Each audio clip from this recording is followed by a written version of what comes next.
Nous passons à la question numéro 10.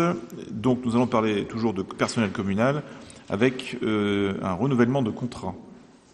C'est encore Émilie Capel. Alors, il n'y a pas de S à renouvellement, mais il y en a un contrat. Oui, c'est ça. Alors, il y a d'abord le renouvellement du poste de gestionnaire de la salle polyvalente. Compte tenu du renouvellement de la demande de disponibilité pour une durée de 1 an présentée par l'agent occupant les fonctions de gestionnaire de la salle polyvalente, le renouvellement du contrat de l'agent assurant le remplacement sur ce poste est nécessaire.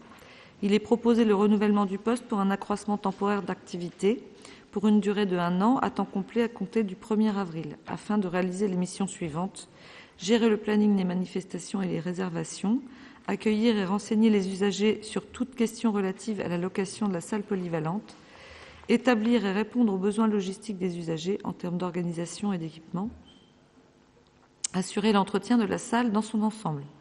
Cet emploi sera pourvu par un contractuel relevant de la catégorie C dans les conditions fixées à l'article 3 de la loi numéro 84-53 du 26 janvier 1984. Le traitement sera calculé par référence à la grille indiciaire des adjoints techniques territoriaux de 2e classe. Le coût du poste est d'environ 24 000 €, mais l'impact sur la masse salariale sera nul puisque le poste existe déjà.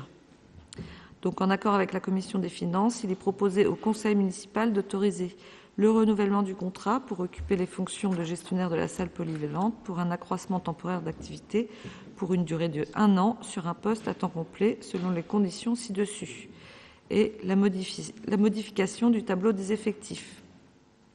Je fais les deux questions, on vote les deux questions en même temps. On peut voter à présent ce point-là si vous voulez. Ce sera... Oui, Monsieur Morazin.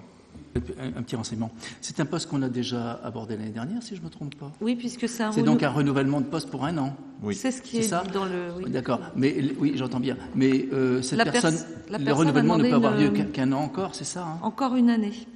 D'accord. Cette année, encore une année, c'est 3 ans. Bien. Je mets aux voix. Y a-t-il des votes contre ? Je n'en vois pas. Des abstentions. Je n'en vois pas non plus. Donc, à l'unanimité, la partie A de cette question numéro 10 est adoptée. Nous passons donc au deuxième point, voilà, le point B. Qui est le recrutement d'un bénéficiaire du RSA. Donc, dans le cadre de la politique d'insertion, la ville a recruté des bénéficiaires du RSA par le biais du contrat aidé de 7 heures par semaine pour une durée de 6 mois, renouvelable une fois. L'objectif de ces contrats est de construire un parcours progressif de retour vers l'emploi pour des personnes éloignées du monde du travail. Ce dispositif fait l'objet d'une prise en charge à hauteur de 95% par le département. Le bilan de ces postes étant positif, aussi bien pour les services que pour les personnes recrutées, il est proposé de renouveler un poste en contrat aidé réservé aux bénéficiaires du RSA afin d'assurer la sécurité aux abords des écoles et l'entretien des locaux de la collectivité. Ils seront rémunérés sur la base du SMIC horaire. Donc, en accord avec la Commission des finances, il est proposé au Conseil municipal d'autoriser le recrutement d'un bénéficiaire du RSA en contrat d'accompagnement vers l'emploi de 7 heures hebdomadaires pour une durée de 6 mois renouvelable une fois et de modifier ainsi le tableau des effectifs. Merci. Y a-t-il des questions ou des remarques, Monsieur Morazin? Oui, je voudrais simplement vous dire que je suis en accord total sur ce projet. Et ce serait souhaitable, malheureusement on ne peut peut-être pas faire, améliorer, en faire plus, puisque ce serait vraiment l'idéal.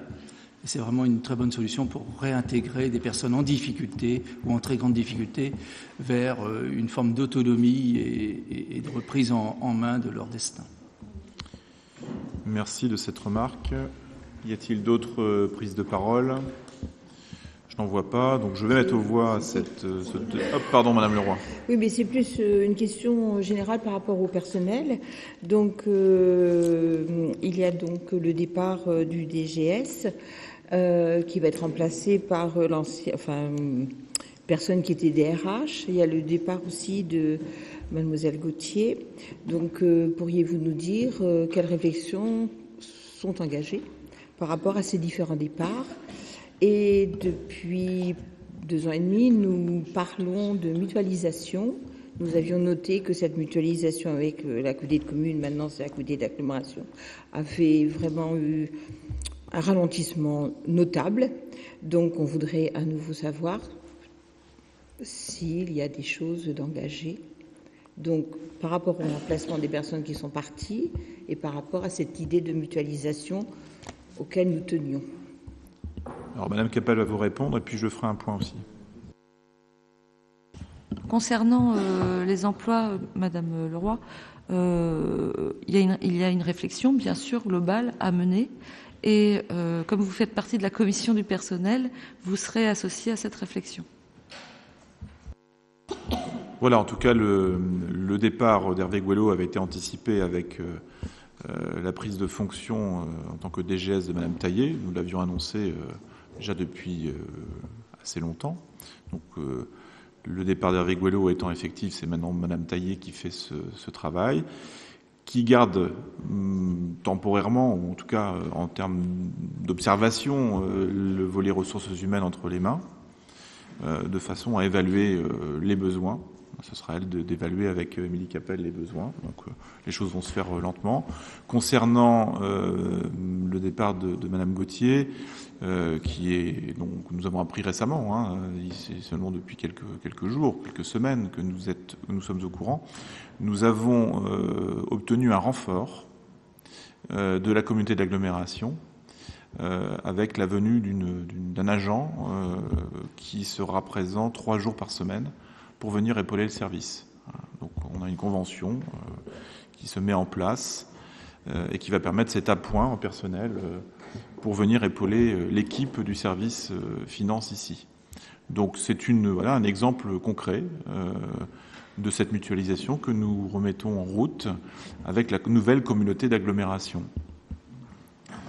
Monsieur Delaunay. Il me semble également qu'il y a un stagiaire actuellement qui travaille sur justement cette étude à la mutualisation future avec la communauté d'agglomération, si je ne me trompe pas. Tout à fait. Bien, y a-t-il d'autres prises de parole? Monsieur Morazin. Une simple question. Je voudrais que l'on puisse à un moment donné réfléchir, puisqu'on va faire des mutualisations, sûrement c'est dans l'air du temps, j'aimerais qu'on puisse réfléchir à la possibilité de faire des avancements de grade, avancements au niveau du personnel en interne.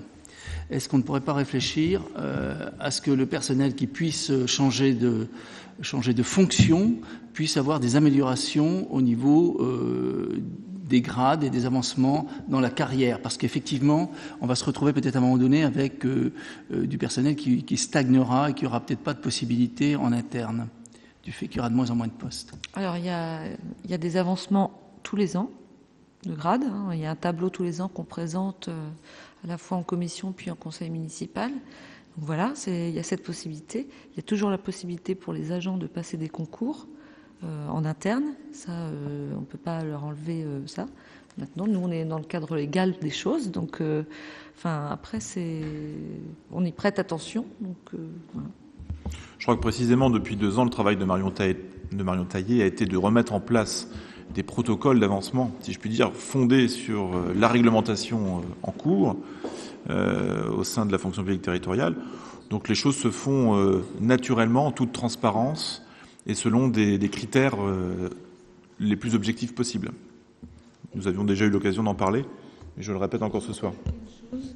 Et j'ajouterais aussi qu'on a mis en place systématiquement une ouverture des postes en interne qui permet aux agents, s'ils le souhaitent, de postuler sur des nouveaux postes qui se trouvent libérés.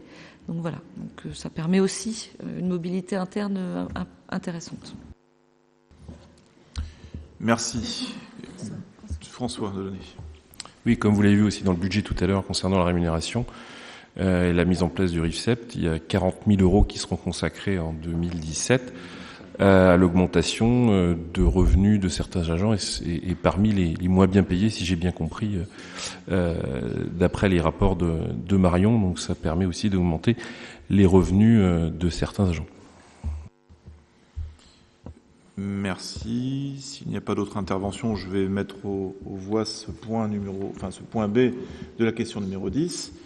Donc, y a-t-il des votes contre ? Je n'en vois pas. Des abstentions, je n'en vois pas non plus. Donc, à l'unanimité, ce deuxième point de la question numéro 10 est adopté.